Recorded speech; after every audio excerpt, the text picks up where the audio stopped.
Hello everyone, myself Simran Chaudhary and welcome to all about agriculture with Simran. आज हम लोग rabi crops में अपना ऑयल सीड प्रोडक्शन का कल्टीवेशन का स्टार्ट करने वाले हैं। तो सबसे पहले हम लोग पढ़ेंगे मस्टर्ड कल्टीवेशन के बारे में। इसी में हम लोग रेपसीड कल्टीवेशन भी देखेंगे। एक्चुअली में मस्टर्ड और रेपसीड कई लोगों को लगता है कि ये सेम चीज़ है। ये सेम फैमिली से बिलोंग करते हैं, ब्रेसिका फैमिली से बिलोंग करते हैं, लेकिन इनमें कुछ कुछ डिफरेंस होता है। एक जिसे हम सरसों कहते हैं, वही दूसरी जिसे हम राई कहते हैं, और इनमें थोड़ा बहुत डिफरेंस होता है जिसके बारे में हम अभी इस पूरे वीडियो में देखेंगे। अभी सारा सस्पेंस नहीं खोलते हैं और स्टार्ट करते हैं। तो जो मस्टर्ड है उसे कॉमन लैंग्वेज में अगर इंग्लिश में बोला जाए तो मस्टर्ड या रेपसीड बोला जाता है। वही नेटिव लैंग्वेजेस में इसे राई, सरसों, तोराई, लाही या लाई भी बोला जाता है। ठीक है, साइंटिफिक नेम में बात करें तो ये ब्रेसिका स्पीशीज़ बोला जाता है। स्पीशीज़ क्यों लगा है? क्योंकि अभी हम देखेंगे कि जब इसका क्लासिफिकेशन करेंगे ना तो इसकी कई सारी वेराइटीज़ मतलब स्पीशीज़ अवेलेबल है। ठीक है, मेनली 3। तो जब हम उनको पढ़ रहे हैं इसलिए हम यहाँ पे स्पीशीज़ जस्ट लगा रहे हैं। फैमिली की बात करें तो ये क्रूसीफर या फिर ब्रेसिकासी फैमिली से बिलोंग करती है। ओरिजिन इसका साउथ वेस्ट एशिया माना गया है, या कई जगह आपको ऑप्शन में चाइना और इंडिया लिखा मिलेगा। ठीक है, एक और चीज़ से आपसे याद रख सकते हैं कि वर्ल्ड में सबसे ज़्यादा प्रोडक्शन जो होता है मस्टर्ड का वो चाइना एंड देन इंडिया में ही होता है। ठीक है, तो साउथ वेस्ट एशिया में मेनली चाइना और इंडिया में ही ग्रो की जाती है और वहीं इसका ओरिजिन भी है। सीज़न की बात करें तो इसे अगस्त से नवंबर या 15 सितंबर से 15 अक्टूबर के बीच में सो किया जाता है। यहाँ पे एक चीज़ ध्यान रखने वाली क्या है कि रेपसीड की सोइंग जो है वो मस्टर्ड से पहले की जाती है। ठीक है, कुछ मंथ्स या कुछ डेज पहले इसकी रेपसीड की कल्टीवेशन सोइंग की जाती है।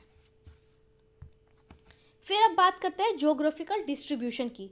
तो अगर हम इन वर्ल्ड बोलें तो सबसे ज़्यादा, अगर वर्ल्ड में देख रहे हैं तो सबसे ज़्यादा चाइना में, इंडिया में और इसके अलावा पाकिस्तान जैसे कुछ कंट्रीज़ में भी मस्टर्ड का कल्टीवेशन होता है।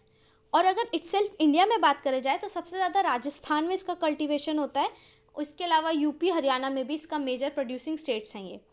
और राजस्थान में भी अगर हम बात करते हैं पर्टिकुलरली तो एरिया वाइज सबसे ज़्यादा एरिया जो कल्टीवेशन में है वो अलवर है, और सबसे ज़्यादा प्रोडक्शन होता है अगर हाई प्रोडक्शन कहाँ तो वो गंगानगर में होता है। अब ये जियोग्राफिकल जो डिस्ट्रीब्यूशन है ये बहुत इंपॉर्टेंट है क्योंकि इससे क्वेश्चंस आते हैं। क्या? तो आपको ध्यान रखना है वर्ल्ड में सबसे ज़्यादा जो प्रोड्यूस करता है मस्टर्ड वो हमारा चाइना करता है और उसके बाद इंडिया। और अगर इंडिया में पूछा जाए कौन से स्टेट में सबसे ज़्यादा होता है तो राजस्थान में। अगर राजस्थान में पर्टिकुलरली बोला है कि एरिया वाइज तो वो अलवर है और प्रोडक्शन वाइज तो वो गंगानगर है। ठीक है, तो आपको ध्यान रखना है क्योंकि एक एग्ज़ाम में नहीं तो एजी सुपरवाइज़र है, बहुत सारे एग्ज़ाम्स हमें देने हैं जो कि, तो उसमें ये आ सकता है। ठीक है, फिर बात करते हैं अब आगे हम क्लाइमेट और सॉइल की। तो जैसा हम जानते हैं ये मतलब हम पढ़ते आ रहे हैं रबी क्रॉप में, हर क्रॉप में, तो अब हमें पता ही है। एक पॉइंट तो हम आँख बंद करके लिख सकते हैं और जानते भी हैं कि जितने भी रबी क्रॉप्स हैं उनको कूल एंड ड्राई क्लाइमेट चाहिए होता है। ट्रॉपिकल एंड सब ट्रॉपिकल रीजन्स के होते हैं ये क्रॉप्स। ठीक है, ऑप्टिमम टेम्परेचर की बात करें तो एक्चुअली में मस्टर्ड का रेंज तो 3 डिग्री से 40 डिग्री सेल्सियस है। मतलब वो 3 डिग्री सेल्सियस से लेकर 40 डिग्री सेल्सियस तक सर्वाइव कर सकता है। लेकिन जो इसका ऑप्टिमम टेम्परेचर है जिसमें ये अच्छे से ग्रोथ कर सकता है वो 18 से 25 डिग्री सेल्सियस है। ठीक है, ये फ्रॉस्ट से बहुत ससेप्टेबल होता है। अगर आपके फील्ड में फ्रॉस्ट होता है तो आपका यील्ड जो है वो ख़राब हो जाएगा। ठीक है, तो फ्रॉस्ट का आपको स्पेसिफिकली ध्यान रखना है। अगर सॉइल की बात करें तो ये वैरायटी ऑफ सॉइल में ग्रो किए जाते हैं। अगर हम सैंडी लोम से लेके क्लेई तक, अगर हम बात कर रहे हैं मस्टर्ड की तो वो तो सब सॉइल में हो रहा है, लेकिन जो रेपसीड है वो सिर्फ लाइट सॉइल में होता है। अब अगर आप ध्यान देंगे तो यहाँ मैंने आपको 3 पॉइंट्स बताए जो कि डिफ्रेंशिएट करते हैं मस्टर्ड को रेपसीड से। सबसे पहला तो मैंने यही बताया कि मस्टर्ड जो है वो आपका क्या है, मस्टर्ड आपका राई है और वही रेपसीड जो है वो आपका सरसों है। ठीक है, और मस्टर्ड क्या आपका राई और रेपसीड आपका सरसों है, पहला डिफरेंस। दूसरा डिफरेंस, रेपसीड को मस्टर्ड से पहले ग्रो किया जाता है, कुछ टाइम पहले ग्रो किया जाता है। और तीसरा डिफरेंस कि मस्टर्ड जो है वो वैरायटी ऑफ सॉइल में ग्रो की जा सकती है, लेकिन रेपसीड जो है वो आपकी लाइट सॉइल में ही ग्रो की जाएगी। इसके अलावा अगर मैं कुछ मतलब देखने वाले डिफरेंस की बात करूँ जो आप फिजियोलॉजिकली देख सकते हैं अपनी आँखों से, ठीक है, फील्ड में जाके, तो वो ये होता है कि जो रेपसीड है ना उसके प्लांट की हाइट 45 से 150 सेंटीमीटर तक रहती है, और वही मस्टर्ड की 90 से 20 सेंटीमीटर और 200 सेंटीमीटर तक। ठीक है, मतलब मस्टर्ड का जो है वो रेपसीड के कंपैरिजन में थोड़ा बड़ा प्लांट होगा। लीव्स की बात करूँ तो जो रेपसीड के लीव्स हैं वो सिसाइल होंगे, उनके लीफ लेमिना जो है ना उसमें क्लैप्स स्टॉक्ड होंगे। वही मस्टर्ड के जो लीव स्टॉक्ड होंगे उसमें क्लैप्सिंग नहीं हो रखी होगी। ये पॉइंट के अलावा ये पॉइंट उतना इम्पॉर्टेंट नहीं था। एक और इम्पॉर्टेंट पॉइंट की बात करें तो उसके जो पॉड्स होते हैं, जिसको हम सिलिक्वा भी बोलते हैं, तो रेप सीड के जो पॉड्स होते हैं वो छोटे होते हैं और थिक होते हैं, वही मस्टर्ड के लॉन्ग एंड स्लेंडर होते हैं। और एक सबसे important point, very very very important point, कि पॉलिनेशन जो है रेप सीड में वो क्रॉस पॉलिनेशन होता है और मस्टर्ड में सेल्फ पॉलिनेशन होता है। ठीक है, इसके अलावा जो एक और अच्छा पॉइंट है, सीड कोट। अगर आपको सीड कोट आप टच करते हो और आपको स्मूथ लगता है तो वो आपका रेप सीड है, और अगर रफ लगता है आपको तो वो आपका मस्टर्ड है। ठीक है, तो ये इंपॉर्टेंट पॉइंट्स थे। हाइट, तो रेप सीड के प्लांट की हाइट छोटी होगी एज कम्पेयर टू मस्टर्ड। ठीक है, लीव्स जो होंगे उनमें क्लैप्स होगा रेप सीड के लीव्स में, और मस्टर्ड के लीव्स में क्लैप्स नहीं होंगे। पॉट, जिसे हम सिलिक्वा कहते हैं, वो जो रेप सीड है उसका छोटा और मोटा होगा, वही मस्टर्ड का लॉन्ग एंड स्लेंडर होगा। पॉलिनेशन की बात करें तो रेप सीड में क्रॉस पॉलिनेशन होता है, वही मस्टर्ड में आपका सेल्फ पॉलिनेशन होता है। और सीड कोट जो है वो रेप सीड का स्मूथ होता है, वही मस्टर्ड का रफ होता है। इसके अलावा मस्टर्ड हर सॉइल में उग जाता है, लेकिन आपका रेप सीड लाइट सॉइल्स में ही उगेगा। मस्टर्ड जिसे हम राई भी बोलते हैं, और रेप सीड जिसे हम सरसों बोलते हैं, और रेप सीड की सोइंग जो है वो मस्टर्ड से पहले की जाती है। ठीक है, ये था इनके बीच का डिफरेंस। अब हम बात करते हैं आगे आगे क्या पढ़ेंगे हम, क्लासिफिकेशन। तो क्लासिफिकेशन जो हम करते हैं इसे 3 मेजर पार्ट्स में किया है, 3 भी नहीं, एक्चुअली में हम 2 बोलेंगे, राई और सरसों। राई के अंदर 3 टाइप की राई आती है। ठीक है, एक इंडियन मस्टर्ड, एक बनवशी मस्टर्ड या बनवशी राई बोलते हैं इसे। ठीक है, बनावाशी भी बोल सकते हैं। ठीक है, और तीसरा आपका माउंटेन मस्टर्ड। जो इंडियन मस्टर्ड है उसका साइंटिफिक नेम ब्रेसिकास जुनसिया है, जिसका की ऑयल प्रोडक्शन 35 से 38% होता है। ठीक है, और इसे ऑयल, अगर राई का तेल निकालते हैं ना तो वो उसके लिए इंडियन मस्टर्ड को यूज़ किया जाता है। जो आपका बनवशी राई है, जिसका नाम है जिसका स्पीशीज़ नेम है निजरा, ये जो है मेनली स्पाइसेस में यूज़ किया जाता है, क्योंकि इसका ऑयल कंटेंट कम होता है, 29 से 30% ही होता है, इसलिए इसे मेनली स्पाइसेस के लिए यूज़ किया जाता है। और थर्ड है आपका माउंटेन मस्टर्ड, जो कि है रुगोसा। फिर आपकी आता है नेक्स्ट जो है वो है रेप सीड। रेप सीड में 2 टाइप का होगा, येलो सरसों और ब्राउन सरसों। ठीक है, रेप सीड जिसे आप सरसों, तोरई या लाही भी बोलते हैं, इसमें एक पीली सरसों होती है और एक भूरी सरसों होती है, और इन्हें टुगेदर जो है बी कैम्पेस्ट्रिस बोला जाता है, CAMPESTRIS। ठीक है, और इसमें ऑयल कंटेंट काफ़ी ज़्यादा होता है, 43 से 45%। तो जो ऑयल्स निकलता है सरसों का वो इसी का निकलता है। ठीक है, इन दोनों का। अब ये कुछ बहुत बहुत बहुत बहुत बहुत इंपॉर्टेंट पॉइंट्स जो इनके एग्ज़ाम्स के लिए काफ़ी ज़्यादा इंपॉर्टेंट है। ठीक है, सब एग्ज़ाम्स के लिए। सबसे पहला पॉइंट, जो आपका मस्टर्ड का येलो कलर होता है वो ड्यू टू कैरोटिनॉइड होता है। ठीक है, मस्टर्ड जो येलो कलर का वो क्यों है, कैरोटिनॉइड की वजह से। दूसरा, जो आपका मस्टर्ड है उसमें एक स्ट्रॉन्ग सी स्मेल होती है जब मस्टर्ड से, मतलब सरसों के तड़का लगाया जाता है राई का, या फिर राई सरसों का तड़का लगाया जाता है, या फिर वो फ्राई करते हैं तो एक स्ट्रॉन्ग सी स्मेल आती है। वो स्ट्रॉन्ग स्मेल जो है वो आइसोथायोसाइनेट की वजह से होती है। ठीक है, यहाँ पे सी मिसिंग है, ISOTHIOCYNATE, आइसोथायोसाइनेट की वजह से एक स्ट्रॉन्ग स्मेल हो जाती है मस्टर्ड की। उसके अलावा थर्ड इंपॉर्टेंट पॉइंट, ये एस काट दीजिएगा, मस्टर्ड ऑयल जो होता है उसमें 2 कंपाउंड होते हैं, यूरिसिक एसिड और ग्लूकोसाइनोलेट। जो यूरिसिक एसिड है, अगर ये ज़्यादा कंटेंट इसका हो जाएगा ना तो हार्ट के लिए ये प्रॉब्लमेटिक हो जाता है। ठीक है, और ये जो आपका ग्लूकोसाइनोलेट है ये 0.5% से कम रहता है, वेरी गुड। अगर ये उससे ज़्यादा हो गया ना तो इसकी वजह से गॉइटर भी हो जाता है। तो ये एक नेगेटिव पॉइंट है मस्टर्ड ऑयल का। ठीक है, वैसे मस्टर्ड ऑयल के बहुत सारा बेनिफिट्स हैं, इस वजह से इसे अभी तक इतना यूज़ किया जा रहा है, लेकिन अब आपने देखा होगा कि इसके ये कुछ मतलब ख़राब पॉइंट्स की वजह से आप देख रहे हैं कि मार्केट में सनफ्लावर ऑयल और सोयाबीन ऑयल और पता नहीं कितने तरह के ऑयल्स आ रहे हैं इसी वजह से। ठीक है, प्लस एक मिलावट वाली बात भी आ जाती है कि अब मस्टर्ड में बहुत ज़्यादा मिलावट भी हो रही है। मिलावट तो इसमें एक जो एडल्ट्रेशन आती है वो ये होती है कि आपका जो मस्टर्ड है ना, इसके फील्ड में ही एक वीड उग जाता है। ये भी इंपॉर्टेंट पॉइंट है, अब ध्यान रखिएगा, सिर्फ सुनिएगा नहीं, लिख भी लीजिएगा कहीं कोपचे में। सत्यनाशी वीड, जिसे हम अर्जेंटीना मैक्सिकाना कहते हैं, ये भी फील्ड में साथ ही में उगा होता है। तो अगर फार्मर ध्यान नहीं देते हैं, वो रैंडमली इनको भी मस्टर्ड के साथ कट कर लेते हैं और उसकी ऑयल निकालते हैं। तो उस ऑयल के कंजम्पशन से क्या होता है, ड्रोपसी डिजीज़ हो जाता है। अगर लॉन्ग टाइम आप उसका कंजम्पशन कर रहे हैं तो ड्रोपसी डिजीज़ हो जाएगा, जो कि नी की एक बीमारी है, जो स्टार्टिंग में तो उतना नहीं पता चलता, नी में दर्द रहता है, लेकिन आगे जाके बहुत प्रॉब्लमेटिक हो जाती है। तो वो जो सस्ते सरसों के तेल होते हैं, कोई ब्रांड वाले नहीं, ऐसे कुछ भी, तो उसमें क्या होता है कि अच्छे से रिफाइनिंग नहीं किया, अच्छे से प्रोसेस नहीं हुआ उसमें, तो ये अडल्ट्रेशन उसमें होती है। अर्जेंटीना मैक्सिकाना की ये भी एक टाइप की अडल्ट्रेशन है, ठीक है, जिसकी वजह से क्या होता है, ड्रोपसी डिजीज़ हो जाती है। फिर हम आगे बात करते हैं, एक पॉइंट मैंने शायद छोड़ दिया, हाँ ये रहा, NRCRM, national research centre on mustard rapeseed. ये जो है राजस्थान में है, ये सेंटर भरतपुर, राजस्थान में भी मेनली, कहाँ, भरतपुर में। और ये कौन से ईयर में हुआ था, तो 20 अक्टूबर 1993 में, ठीक है। अब हम बात करते हैं सीड रेट की। तो सीड रेट जो है वो 4 से 6 kg पर हेक्टेयर होता है। अगर आपने इंटर क्रॉपिंग की है किसी लेग्यूम के साथ या किसी सीरियल क्रॉप्स के साथ, तो फिर 2 से 3 kg पर हेक्टेयर इसकी रिक्वायरमेंट होती है। स्पेसिंग, तो फिर मैंने जैसे बताया, रेपसीड और मस्टर्ड की थोड़ी अलग हो जाती है। अगर आपने इंडियन मस्टर्ड उगाया है तो आपको 45 से 10 सेंटीमीटर रखना होता है, और अगर आपने रेपसीड लगाया तो 30 से 10 सेंटीमीटर रखना होता है, ठीक है। ये भी एक डिफरेंस आ गया स्पेसिंग का। सोइंग डेप्थ, तो 2.5 से 3 सेंटीमीटर की डेप्थ होती है, ठीक है। अब कुछ वेराइटीज़ की बात करते हैं जो कि इंपॉर्टेंट है। इसमें सबसे इंपॉर्टेंट आपकी हाइब्रिड वेराइटीज़ है, ठीक है, तो इसको आपको याद करना है। इंडियन मस्टर्ड में बात करें तो Pusa Gold, RH30, Aravali, Maya, Basanti and T59। अगर येलो मस्टर्ड की बात करें तो type 42, M3, K88, Binoy, Pusa Gold, YS93।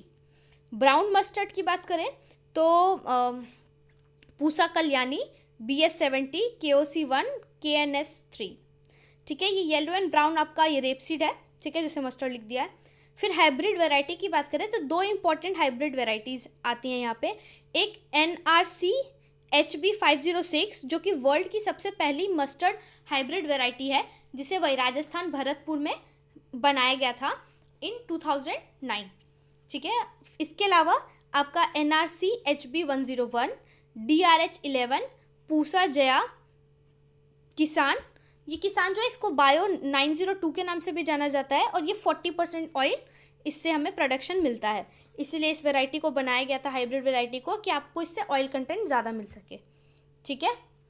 ये थी इंपॉर्टेंट वैरायटीज़। अब हम आते हैं इसकी कुछ इकोनॉमिकल इंपॉर्टेंस के बारे में, ठीक है। तो आपको पता है मस्टर्ड बहुत ज़्यादा यूज़ किया जाता है आपके घरों में, कब से सदियों से मस्टर्ड चला आ रहा है यूज़ होना, ठीक है। इसे पिकल्स में डाला जाता है, वेजिटेबल की फ्लेवरिंग में डाला जाता है, करीज़ की जो प्रिपरेशन होती है उसमें डाला जाता है, कोई भी टाइप की करी, चाहे वो वेजिटेरियन करी हो या नॉन वेजिटेरियन करी हो, उसमें सरसों इज़ मस्ट।